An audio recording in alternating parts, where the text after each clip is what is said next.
Sant Celoni ja té els seus propis aiguamolls. Són els aiguamolls de les Llobateres, sorgits de la reconversió d'una gravera en espai natural. En aquest nou espai, que es convertirà en un nou atractiu turístic comarcal, s'hi faran activitats pedagògiques, recreatives i mediambientals i podria ser també el punt de partida per la reintroducció de la llúdria a la Tordera.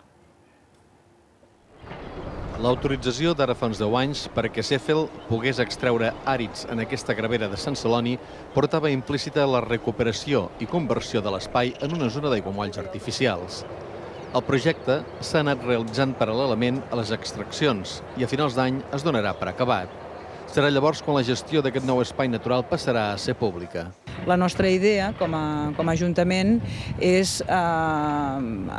utilitzar els mecanismes de custòdia del territori de manera que puguem involucrar la societat civil en el manteniment, en la vigilància i amb els usos tant lúdics com recreatius com pedagògics que s'hi pugui fer en aquest espai.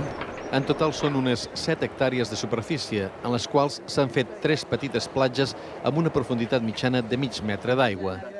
L'aigua i la vegetació diversa i abundant constitueixen un bon reclam per a moltes espècies animals. No es tracta de reintroduir en general cap espècie, sinó esperar que fent-los i preparant-los bé la casa, per entendre'ns, l'hàbitat, doncs vinguin a viure-hi i s'hi trobin a gust. Els aiguamolls trauran pressió urbanística a la conca de la Tordera i ajudaran a reduir-hi el risc d'inundacions.